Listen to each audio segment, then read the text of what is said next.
Primero que todo, agradecer a FECOLSOC y a los miembros organizadores por la invitación al octavo simposio de actualización de obstetricia y ginecología para enfermería. El día de hoy vamos a revisar el tema vacunación contra virus de papiloma humano. ¿Cómo vamos? Mi nombre, Marcela Celisa Mortegui, soy ginecobstetra colposcopista, experta en BPH y patología del tracto genital inferior, epidemióloga clínica, magíster en salud pública, diplomada en endocrinología reproductiva de la Universidad de Alcalá y coautora del libro Patología benigna de la vulva, miembro correspondiente de la Academia Nacional de Medicina y miembro de múltiples sociedades y asociaciones científicas. Importante contarles que lo que les voy a narrar a continuación representa mi opinión personal y en ningún momento compromete la opinión de las entidades a las que pertenezco o represento. Para la presente charla no tengo ningún conflicto de interés.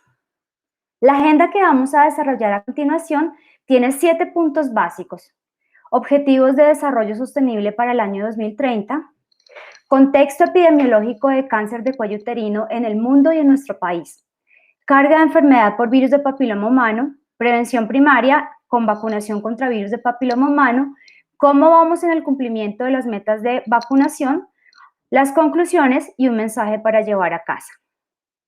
Miramos un poco en qué consiste la estrategia 90-70-90 de la OMS con miras a eliminar el cáncer de cuello uterino. OMS o EPS han desarrollado un plan de acción para prevención y control del cáncer de cuello uterino. El objetivo de esta estrategia es la eliminación del cáncer de cuello uterino, considerada como la reducción de su incidencia por debajo de 4 casos por 100.000. En aquellos países que tienen tasas de incidencia y mortalidad muy altas, el objetivo se varía un poco y va a ser el de disminuir en una tercera parte tanto la incidencia como la mortalidad. ¿En qué consiste la estrategia 90-70-90? En prevención primaria buscamos tener el 90% de las niñas que tienen 15 años o más vacunadas contra virus de papiloma humano. En prevención secundaria, el 70% de las mujeres entre 35 y 45 años tamizadas al menos una vez con una prueba de virus de papiloma humano. Y en prevención terciaria, el 90% de las mujeres identificadas con enfermedad cervical que reciban tratamiento adecuado y oportuno. Esto mediante 4 pilares básicos: mejorar la gobernanza de los programas, los sistemas de información y los registros de cáncer. Fortalecer la prevención primaria a través de educación en vacunación contra virus de papiloma humano, mejorar el tamizaje de forma oportuna y mejorar el acceso oportuno a los servicios de diagnóstico, tratamiento, rehabilitación y cuidados paliativos. Pero ¿por qué es tan importante el cáncer de cuello uterino desde el punto de vista de la salud pública, no solo en Colombia, sino también en el mundo? Para el año 2020, el cáncer de cuello uterino ocupó el tercer lugar, tanto en incidencia como en mortalidad en todo el mundo. Y esto significó que se reportaron cerca de 605.000 nuevos casos de cáncer de cuello uterino en el mundo y cobró la vida de casi 342.000 mujeres en ese año. Si miramos la franja de mujeres en edad reproductiva de los 15 a los 44 años, esa franja es una franja de personas en edad muy productiva también a la sociedad. Vamos a encontrar que el cáncer de cuello uterino en el mundo ocupa el segundo lugar, antecedido exclusivamente por el cáncer de mama, tanto en incidencia como en mortalidad. Si fijamos la misma franja de edad para Colombia, vamos a encontrar que para 2020 el cáncer de cuello uterino en esa franja de edad se encontraba en el tercer lugar por incidencia, pero sigue ocupando el segundo lugar por mortalidad, es decir, es el segundo cáncer que más mujeres mata en nuestro país. Para el año 2020, Colombia reporta al Observatorio Global de Cáncer, a Globocan, una cifra de 4.742 nuevos casos, correspondiente a cerca del 8% de todos los nuevos cánceres en mujeres diagnosticados para ese año. Y 2.490 mujeres murieron en ese año a causa de cáncer de cuello uterino. lo que se traduce en que semanalmente mueren cerca de 50 compatriotas, cerca de 50 mujeres colombianas a causa del cáncer de cuello uterino, una enfermedad completamente prevenible y que puede ser diagnosticada de forma oportuna para recibir un tratamiento adecuado. Comparemos dos reportes estadísticos de nuestro país al Globocan para ver qué ha ido pasando con el cáncer de cuello uterino en nuestro país. Para el año 2018, Colombia reporta al Observatorio Global de Cáncer una tasa de incidencia ajustada por edad de 12.7 por 100.000 y una tasa de mortalidad de 5.7 por 100.000. En el Plan Decenal de Control de Cáncer 2012-2021, Colombia se había planteado como meta para el 2021 tener una tasa de mortalidad de 5.5 por 100.000. Si miramos año 2018 y vemos esta tasa de mortalidad, básicamente creemos que estamos muy cerca de lograr la meta para 2021. Pues miren qué pasó para 2020. Año 2020, Colombia reporta a Globocan una tasa de incidencia ajustada por edad de 14.9 por 100.000, es decir, se aumentó la tasa de incidencia y una tasa de mortalidad de 7.4 por 100.000, es decir, también aumentó la mortalidad a causa de cáncer de cuello uterino para el año 2020. Miremos un poquito algunos apartes de la situación de cáncer en Colombia reportados por el Centro de Enfermedades de Alto Costo. Esta figura representa la distribución porcentual de los casos nuevos de cáncer de cuello uterino según cada grupo de edad en Colombia para 2019. Y si nos concentramos aquí en la gráfica, vamos a ver que el grupo etario con mayor porcentaje de casos nuevos para este año fue el grupo de los 35 a los 39 años, seguido por el grupo de los 45 a 49 años. La mediana de edad para casos nuevos de carcinoma in situ fue de 39 años y para las mujeres con cáncer invasor, la mediana de edad fue de 49 años. Es decir, tenemos esa década para diagnosticar oportunamente, esa es la franja de oportunidad antes de que la paciente pase de una lesión in situ a una lesión infiltrante. Todas estas estadísticas son importantes porque nos van a ayudar a entender por qué debemos prevenir y hacer vacunación para prevención primaria. Para el mismo año 2019, las entidades territoriales que presentaron la mayor proporción de casos nuevos reportados de cáncer infiltrante fueron Amazonas, con 19.59 por 100.000, Casanare con 16.52 casos por 100.000 y Caquetá con 10 por 100.000 respectivamente. Y las que menor número de casos nuevos reportaron en proporción fueron Cundinamarca, 2.76 por 100.000, Santander con 2.71 por 100.000 y Quindío con 2.3 por 100.000. Miren una cosa interesante y es que San Andrés, Guainía, digamos que comenzamos a ver algunos territorios que no reportan casos nuevos, no reportan casos de in situ, no reportan mortalidad, probablemente porque esta población de estas zonas va a ser referida o remitida tempranamente para completar diagnóstico y hacer manejo oportuno a otros departamentos del país. En cuanto al carcinoma in situ para 2019, los que presentaron mayor proporción de casos nuevos reportados fueron Bichada con 9 por 100.000 casos, Nariño con 7.8 por 100.000 y Caquetá con 6.22 por 100.000. Y las que menos reportaron casos de carcinoma in situ fueron Córdoba, Magdalena y Quindío con cifras similares entre 0.38 y 0.37 por 100.000. Vuelve y juega aquí. San Andrés y Guainía no reportan. En esta oportunidad tampoco Cesar, Chocó, Guajira, Arauca, Casanare y Vaupés. Miremos otro punto interesante y es cómo se distribuyen los casos nuevos de cáncer de cuello uterino en el año 2019 en nuestro país según el régimen de afiliación. Para el contributivo se reportaron 600 nuevos casos, para el subsidiado 794. Definitivamente el número es significativamente más elevado para el régimen subsidiado.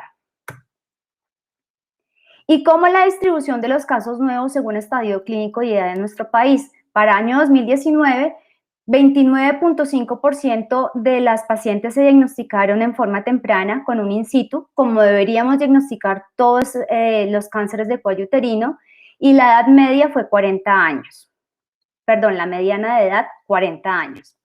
Para estadio 1, un 24%, estadio 2, un 20%, estadio 3, un 21% y estadio 4, casi un 5%.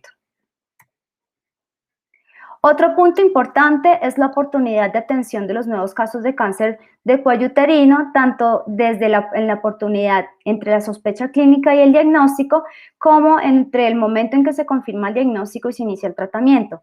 Solo me voy a concentrar en dos regímenes que son el contributivo y el subsidiado, y vemos que la oportunidad para el contributivo tiene un promedio de 65 días, con una media de 43, y para el subsidiado de 56 días con una media de 31.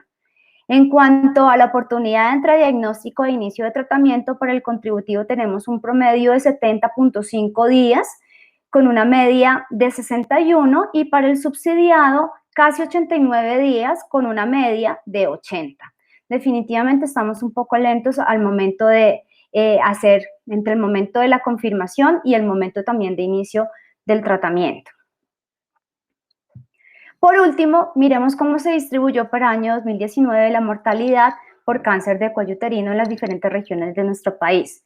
Primero miremos por regímenes. En el régimen subsidiado tenemos 362 casos reportados, en el contributivo 362, mientras que en el subsidiado tenemos 640, una diferencia significativa entre estos dos grupos de pacientes por régimen de afiliación. La mayor mortalidad fue para Guaviare, con 12.75 por 100.000, seguido por Caquetá con 9.1 por 100.000 y Bolívar con 6.5 por 100.000. La menor mortalidad la reportan Chocó, Boyacá y Cundinamarca. Pero cuando prevenimos infección por VPH, tenemos que tener claro que no solo prevenimos cáncer de cuello uterino. Recordemos que el virus del papiloma humano puede causar otros cánceres y puede causar también enfermedad benigna. Para el año 2016, el CDC, en su separata de morbilidad y mortalidad semanal, reporta los resultados de un análisis de 2 cuatrienios, 2004 a 2008 y 2008 a 2012, de los tipos de cánceres o neoplasias asociadas a virus de papiloma humano. La gran sorpresa que se llevaron, porque todos sabemos que el cáncer de cuello uterino va de la mano de virus de papiloma humano, la gran sorpresa que se llevaron fue la aparición del carcinoma escamocelular de orofaringe, punteando también las estadísticas, con cerca de 16.000 casos reportados, de los cuales casi 13.000 eran en hombres, lo que le da una tasa de incidencia ajustada por edad de escamocelular de orofaringe de 7.6 por 100.000, muy similar a la de cuello uterino en ese país. Recordemos también que otras neoplasias que pueden ir de la mano de VPH son pene, ano, vagina y vulva. Y esta es la pirámide de carga de enfermedad por virus de papiloma humano. Cuando hablamos de vacunas, en este momento tenemos disponibles 2 en el mercado, tetravalente, nonavalente, las 2 de la misma casa farmacéutica. La tetravalente cubre los VPH 6 y 11, responsables del 90 al 95% de las verrugas genitales, y 16-18, responsables del 70% del cáncer de cuello uterino. Cuando hablamos de la nonavalente, se suman 5 valencias más o 5 tipos vacunales más de VPH de alto riesgo que pueden generar cáncer de cuello uterino y otros, y en este caso, entre todos los 7 tipos consignados en la vacuna para cáncer de cuello uterino, vamos a tener que se encuentran el 90% de los tipos de VPH de alto riesgo que pueden producir cáncer de cuello uterino. Orofaringe, también 16-18, ano lo mismo, VPH 16-18, y otros cánceres como vulva, vagina y el de pene, que sí realmente es bastante raro. Entremos ya de lleno a la vacunación contra el virus del papiloma humano. El 3 de mayo de 2012, el Comité Nacional de Prácticas de Inmunización asesora al Ministerio y se introduce la vacuna contra el virus del papiloma humano en el PAI, en el Plan Ampliado de Inmunizaciones. Para ese entonces, todas las niñas de cuarto grado de básica primaria que tuvieran 9 años o más deberían ser vacunadas con un esquema convencional de 3 dosis 026. Así se dio inicio al plan de vacunación contra el virus del papiloma humano en Colombia. Para abril de 2013, con la ley 1626, que fue aprobada en ese momento, se buscó ampliar y modificar el esquema de vacunación. Lo primero que se hizo es que se pasó a un esquema alterno de 3 dosis, 0,660, donde la última dosis se va a hacer 5 años después de la primera. Se amplió la corte de población objeto a 9 cortes de nacimiento, es decir, incluyendo todas las niñas que tuvieran de 9 a 17 años inclusive, ¿sí? Y que estuvieran escolarizadas desde sexto grado hasta grado 11 en el colegio. También, para dar prelación a aquellas que no estaban escolarizadas, se amplió el esquema a aquellas que no asistían a institución educativa. Como ven, entonces, se propone un plan ambicioso de vacunar 9 cortes de nacimiento con el fin de tener un impacto a largo plazo en incidencia y mortalidad por cáncer de cuello uterino. Para abril de 2018 se vuelve a reunir el Comité Nacional de Prácticas de Inmunización e introduce una nueva variación en el esquema de vacunación contra el virus del papiloma humano. Recomienda vacunar niñas y adolescentes entre 9 y 18 años con 2 dosis con un intervalo de 6 meses, recordando que si el esquema de vacunación es interrumpido en algún momento, se debe completar sin reiniciar. No hay tiempos máximos entre dosis. Y por último, que todas las niñas con situación de inmunocompromiso, y allí cabe la población VIH positiva, debe recibir un esquema convencional de 3 dosis 026, dado que su respuesta inmune podría estar alterada. Pero entonces, ahora sí, ¿cómo vamos en vacunación contra el virus del papiloma humano? 2012, como ya lo sabemos, fue la introducción del programa de vacunación contra el VPH y la introducción del VPH en el PAI. La población objeto para ese entonces, 373,000 niñas. El cumplimiento en metas, 98% para primer dosis de vacuna, 97% para la segunda dosis, 89% para la tercera dosis. 2013, cambia el esquema al alterno, dosis 0,660, solamente incluimos entonces cumplimiento de primera y segunda dosis. Recuerden que se amplió a 9 cortes de nacimiento y la población objeto era cerca de 2,5 millones de niñas en nuestro país. Tasa de cumplimiento para la primera dosis, 95%, segunda dosis, 76%, y éramos un país de mostrar y de mirar y admirar por las tasas de cumplimiento en cobertura en vacunación. Año 2014, población objeto 331,000 niñas, primera dosis 78%, segunda dosis 21%. ¿Qué pasó en 2014?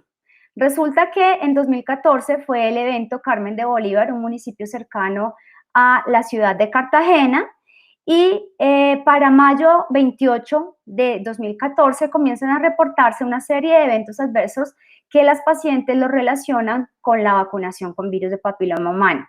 Febrero de 2015, el Instituto Nacional de Salud emite su informe de análisis de caso del brote de lo que se presentó en Carmen de Bolívar, pero definitivamente el mal manejo mediático que se le dio a todo lo acontecido mina profundamente la confianza de padres y educadores en la seguridad de la vacuna.